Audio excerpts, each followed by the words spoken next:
Hello friends, मैं हूँ Roshni. Welcome to your question mat. हमने हमारी पहले वीडियो में जाना था ऑडिटिंग क्या होता है, ऑडिटिंग की परिभाषा और उसके उद्देश्यों के बारे में। अब हम आज यहाँ जानेंगे ऑडिटिंग के प्रकारों के बारे में। आइए देखते हैं हम ऑडिटिंग के प्रकारों के बारे में। ऑडिटिंग के प्रकार अलग अलग भागों में निम्न प्रकार से वर्गीकृत किया है।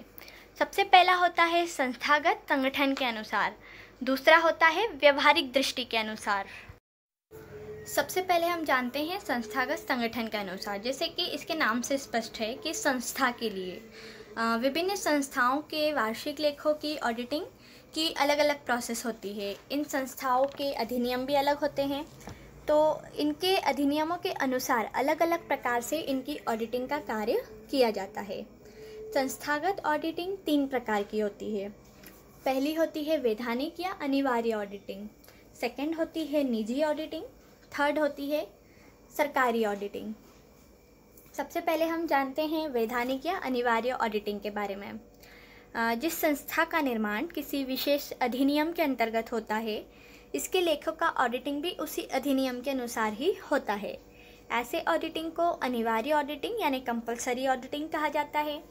कंपनी अधिनियम के अनुसार किसी कंपनी की वैधानिक सभा के पहले यदि उसके लेखों का ऑडिटिंग कार्य ऑडिटर के द्वारा हो चुका है तो उसे वैधानिक ऑडिटिंग यानी लीगली ऑडिटिंग कहा जाता है।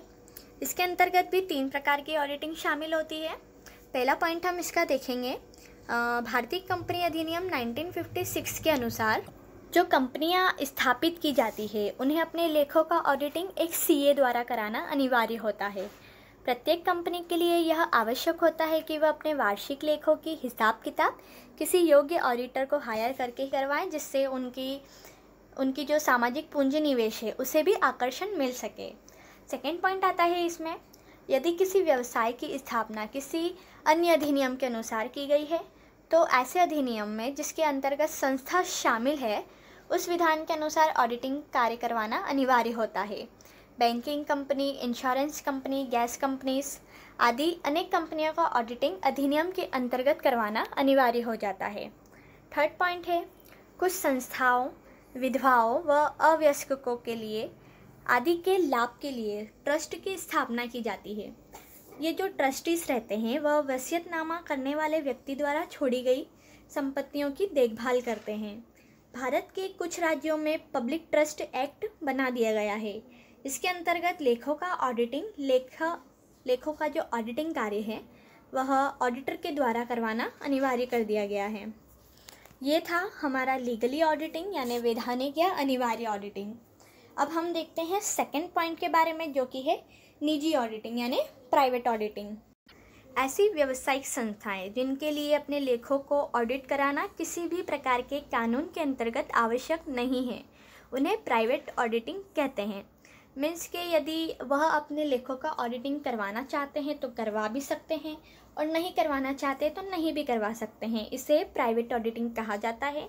लेकिन यदि अगर कोई कंपनी या कोई संस्था अपनी इच्छा से ऑडिटिंग करवाना चाहती है तो इसे ऐच्छिक ऑडिटिंग भी कहा जाता है। इसके अंतर्गत निम्न ऑडिट शामिल किया जाता है। सबसे पहला देखेंगे हम एकाकी व्यापार का ऑडिटिंग। एकाकी व्यापार यानी एकल स्वामित्व वाला व्यवसायी अपने व्यापार का स्वयं मालिक होता है। उसके व्यवसाय का ऑडिटिंग कब कराया जाए, कब लेखों की जांच कराई जाए, यह संपूर्ण दायित्व उसी का होता है। यानी वह व्यापार के स्वामी के ऊपर होता है कि उसे किस तरीके से अपने लेखों का ऑडिटिंग कार्य करवाना है। सेकंड आता है साझेदारी ऑडिटिंग यानी पार्टनरशिप ऑडिटिंग। वैसे तो फर्म के लेखों का ऑडिटिंग कराना भी अनिवार्य व वैधानिक नहीं है, परंतु यदि फर्म के पार्टनर्स के बीच किसी प्रकार का कोई मतभेद हो जाता है, किसी प्रकार का कोई झगड़ा हो जाता है तो उससे लेखों में अनियमितता आ जाती है, जिसके कारण आने वाले टाइम में परिणाम गंभीर भी हो सकते हैं। इसलिए पार्टनरशिप फर्म अपने लेखों का ऑडिट कार्य किसी योग्य ऑडिटर के द्वारा करवा सकती है। थर्ड पॉइंट आता है अन्य संस्थाओं की ऑडिटिंग। पार्टनरशिप फर्म्स को छोड़कर अन्य संस्थाओं के वार्षिक लेखों की नियमित जांच एक योग्य ऑडिटर के द्वारा कराई जाती है। इन संस्थाओं के ऑडिट की लिमिटेशंस उस संस्था के द्वारा ही तय की जाती है जिसके द्वारा उसकी ऑडिटिंग कार्य करवाया जा रहा है। ये हुआ हमारा प्राइवेट ऑडिटिंग। अब हम जानते हैं इसके थर्ड पॉइंट यानी गवर्नमेंट ऑडिटिंग के बारे में। सभी गवर्नमेंट डिपार्टमेंट व कंपनीज के हिसाब किताब के ऑडिट को गवर्नमेंट ऑडिटिंग कहा जाता है। सभी सरकारों के अलग अलग डिपार्टमेंट होते हैं, तो उनके लेखे भी अलग अलग तरीके से रखे जाते हैं। इसी प्रकार केंद्र तथा राज्य सरकार के ऑडिट संबंधी नियम भी अलग ही है, जो इस प्रकार से हम समझ सकते हैं।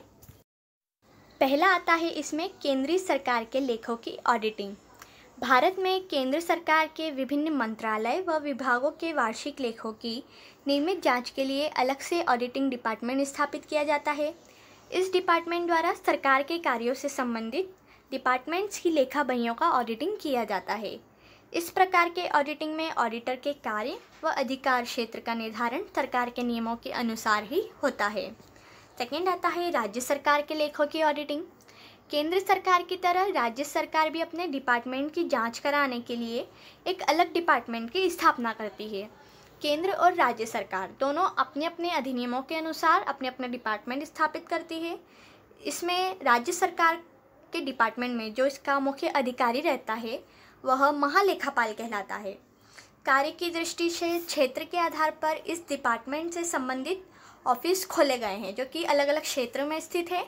मुख्यतः क्षेत्रीय सहकारी संस्था के लेखों का ऑडिटिंग करते हैं। थर्ड है स्थानीय संस्था के लेखों का ऑडिटिंग।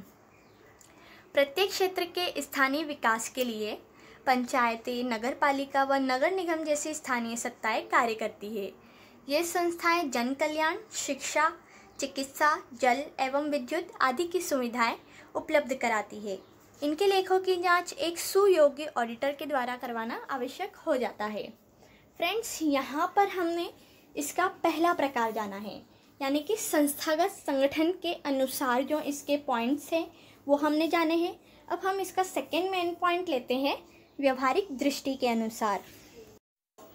व्यवहारिक दृष्टि के अनुसार हम समझेंगे ऑडिटिंग के बढ़ते महत्व को ध्यान में रखते हुए यह निश्चित करा लेना चाहिए कि संस्था को सैद्धांतिक ऑडिटिंग की आवश्यकता है या फिर व्यवहारिक ऑडिटिंग की। क्योंकि सैद्धांतिक ऑडिटिंग में क्या होता है कि ऑडिटर जो है वो उनको सिद्धांतों के अनुसार चलना पड़ता है, वह सिद्धांतों को बदल नहीं सकता है।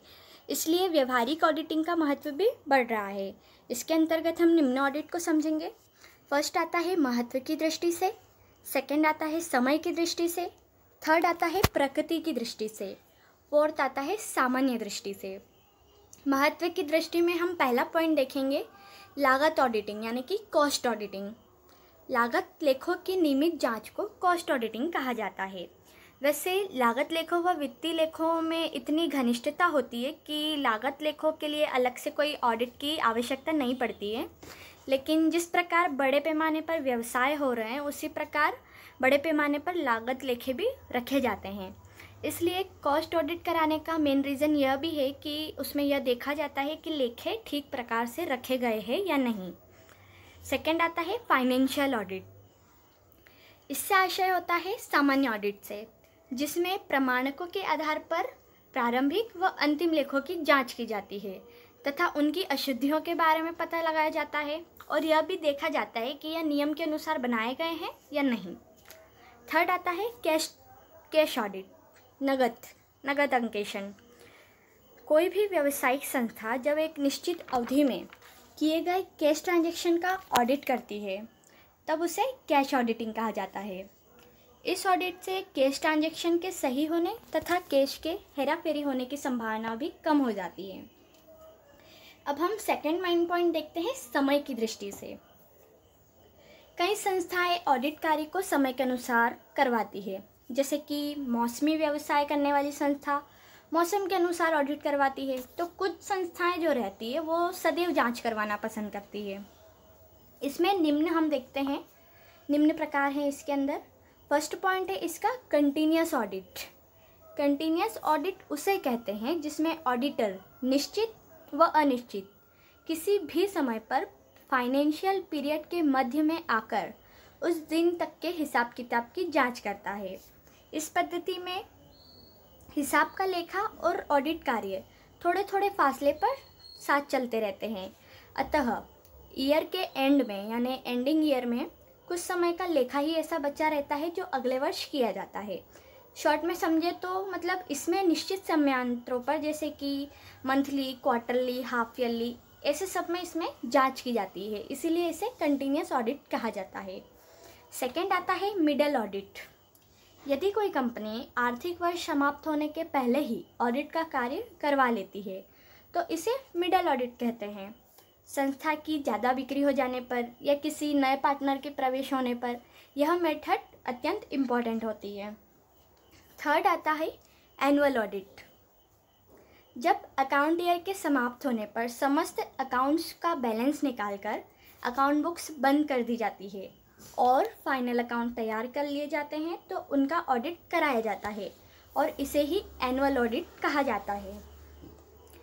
अब हम थर्ड पॉइंट के बारे में जानेंगे प्रकृति की दृष्टि से। इसे भी दो भागों में डिवाइड किया गया है। फर्स्ट है इसका पार्शियल ऑडिट यानी कि आंशिक ऑडिट। कुछ व्यवसायी अपने सभी लेखों की जांच करना उचित नहीं समझते हैं, वह केवल शंकास्पद लेखों को ही ऑडिट करवाना उचित समझते हैं। उसे ही पार्शियल ऑडिट यानी कि आंशिक ऑडिट कहा जाता है। शंकास्पद लेख से मतलब है यहाँ पर जैसे कि अगर व्यवसाय के स्वामी को जो कि पूरे लेखों की जांच नहीं करवाना चाहते हैं, उन्हें सिर्फ कुछ ही लेखों में लगता है कि नहीं यहाँ पर कुछ गलत हुआ है, यहाँ पर कुछ गलत ट्रांजैक्शन है, तो वह सिर्फ उसी की जांच करवाना पसंद करते हैं। इसे ही पार्शियल ऑडिट कहा जाता है। सेकंड पॉइंट है पूर्ण ऑडिट यानी कि कंप्लीट ऑडिट। कंप्लीट ऑडिट का आशय है कि किसी संस्था की पूर्ण अथवा सभी अकाउंट बुक्स की नियम अनुसार जांच करके यह देखना कि लेखों में किसी प्रकार की कोई अशुद्धि तो नहीं है। इस प्रकार की जांच कार्य को ही कंप्लीट ऑडिट कहा जाता है। फोर्थ हम देखते हैं, फोर्थ और लास्ट है सामान्य दृष्टि से।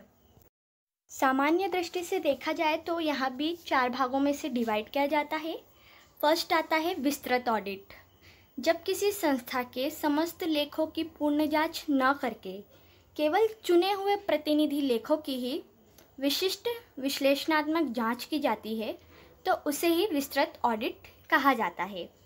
सेकंड इसमें आता है कर ऑडिट, टैक्स ऑडिट। जब सरकार व्यवसायियों एवं व्यक्ति तथा संस्थाओं से अलग अलग प्रकार के करों की वसूली करती है तो इन करों को लेखों में एक विशिष्ट स्थान मिलता है। इन कर संबंधी अकाउंट बुक्स की जांच को ही टैक्स ऑडिटिंग कहा जाता है। थर्ड आता है दोहरा ऑडिट यानी कि डबल ऑडिट। कभी कभी कंपनी का हेड या बोर्ड ऑफ डायरेक्टर जब किसी ऑडिटर द्वारा कराए गए ऑडिट से असंतुष्ट होते हैं तब ऐसी स्थिति में अकाउंट बुक्स का री ऑडिटिंग कराते हैं। इसे ही डबल ऑडिटिंग कहते हैं। यह ऑडिटिंग किसी दूसरे ऑडिटर के द्वारा कराया जाता है। फोर्थ आता है री ऑडिटिंग। इससे आशय ऐसे ऑडिटिंग से है जो पहले ऑडिटर द्वारा ही किसी कारणवश या गलतियों के रह जाने की आशंका पर पुनः से लेखों की जांच कराई जाती है। इस अंकेक्षण के अंतर्गत यदि पहली जांच में कोई गलती रह गई है तो वह पुनः अंकेक्षण यानी कि री ऑडिटिंग के द्वारा निकाली जा सकती है। फ्रेंड्स, यहाँ पर हमने इसके दोनों टाइप्स समझे हैं, पूरे टाइप्स कंप्लीट किए गए हैं। आई होप कि आपने इसे अच्छे से समझे हैं। तो दोस्तों, कैसी लगी आपको ये वीडियो? अगर इस सवाल से संबंधित आपके मन में कोई डाउट बचा है या अगर आपके मन में कोई सवाल है तो कमेंट में हमें ज़रूर बताइए। हम आपके सवालों का जवाब देने की पूरी कोशिश करेंगे। ऑडिटिंग से जुड़े अन्य सवालों का जवाब हमारे नेक्स्ट वीडियो में आपको मिल जाएगा, जिसका लिंक नीचे डिस्क्रिप्शन में दिया हुआ है। अगर आपको वीडियो अच्छी लगी हो तो लाइक करें, शेयर करें और आपके उन दोस्तों को भी शेयर करें जो इस क्वेश्चन का आंसर जानना चाहते हैं, और चैनल को सब्सक्राइब जरूर करिए। वीडियो को अंत तक देखने के लिए आपका बहुत बहुत धन्यवाद। फिर मिलेंगे एक ऐसी ही वीडियो के साथ। Have a good life, make a great story of your life.